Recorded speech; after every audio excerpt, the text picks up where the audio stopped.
ঢাকা চট্টগ্রাম মহাসড়কের মেঘনা ব্রিজ দক্ষিণ পাশে তেঁতুলতলা এলাকার মর্নিং সান হাইওয়ে রেস্তোরাঁ এবং হোটেলে নিয়মিতভাবে ভোক্তাদের কাছ থেকে অতিরিক্ত মূল্য আদায়ের অভিযোগ উঠেছে। বিস্তারিত দেখুন আরিফ হোসেনের প্রতিবেদনে।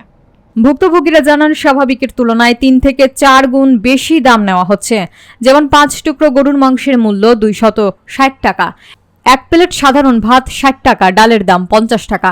এসব খাবারের মানও নিম্নমানের এবং পরিবেশ অত্যন্ত অপরিচ্ছন্ন। এছাড়া হোটেলটি হাইজিন এবং স্বাস্থ্যবিধি না মেনে অস্বাস্থ্যকর পরিবেশে রান্না ও খাবার পরিবেশন করছে বলে অভিযোগ করেন অনেকে।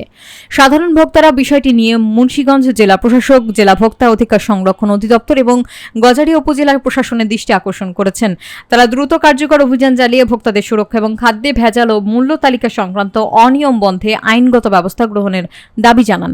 ভক্তদের অভিযোগ অনুসারে এমন অসাধু হোটেল ব্যবসায়ীদের বিরুদ্ধে কঠোর পদক্ষেপ না নিলে ভ্রমণকারীরা প্রতিনিয়ত প্রতারণার শিকার হবেন।